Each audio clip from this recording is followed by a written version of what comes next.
8:30 സമയമായിരിക്കുകയാണ്. ഓസ്ട്രേലിയയിൽ പുതുവർഷം പിറന്നിരിക്കുന്നു.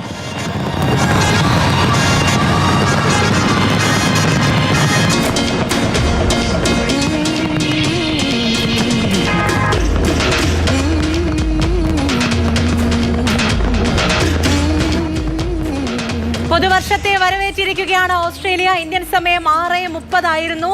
അങ്ങനെ പുതുവർഷം ഓസ്ട്രേലിയയിൽ എത്തിയിരിക്കുകയാണ്. സിഡ്നിയിലെ ഹാർബർ ബ്രിഡ്ജാണ് കാണുന്നത്. ഒപ്പേറ ഹൗസിന് സമീപം അവിടെ നിന്നുള്ള അതിമനോഹരമായ കാഴ്ചയാണ് കാണുന്നത്. ഒപ്പം തന്നെ കനത്ത സുരക്ഷയാണ് ഇപ്പോൾ ഓസ്ട്രേലിയ പുതുവർഷം ആഘോഷിക്കുന്നത്.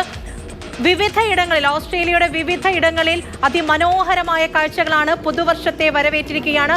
ഒപ്പം സങ്കടത്തിൽ നിന്നും മറ്റൊരു പുതുവർഷത്തേക്ക് ഓസ്ട്രേലിയ എത്തിയിരിക്കുകയാണ്. ബോണ്ടി ബീച്ച് ആക്രമണം നമ്മുടെ എല്ലാവരുടെയും ഉള്ളിലുണ്ട്. അത്രത്തോളം വലിയൊരു പ്രശ്നമുണ്ടായിരുന്നു ഓസ്ട്രേലിയയിൽ. ആ സങ്കടത്തിൽ നിന്നും കൂടിയാണ്, ആ ഒരു നടുക്കത്തിൽ നിന്നും കൂടിയാണ് സന്തോഷത്തിന്റെയും സമാധാനത്തിന്റെയും പുതുവർഷമായിരിക്കട്ടെ എന്ന് ഓസ്ട്രേലിയൻ ജനത മനസ്സിലാഗ്രഹിച്ചുകൊണ്ടാണ് പുതുവർഷത്തിലേക്ക് കടക്കുന്നത്. സിഡ്നിയിൽ നിന്നുള്ള മനോഹര കാഴ്ച പ്രധാന ഇടങ്ങളിലെല്ലാം മെൽബൺ ഉൾപ്പെടെ അതിമനോഹരമായ കാഴ്ചകളുണ്ട്. അതോടൊപ്പം തന്നെ കനത്ത സുരക്ഷയും അങ്ങനെ ഓസ്ട്രേലിയയും പുതുവർഷത്തെ സ്വീകരിച്ചിരിക്കുകയാണ്.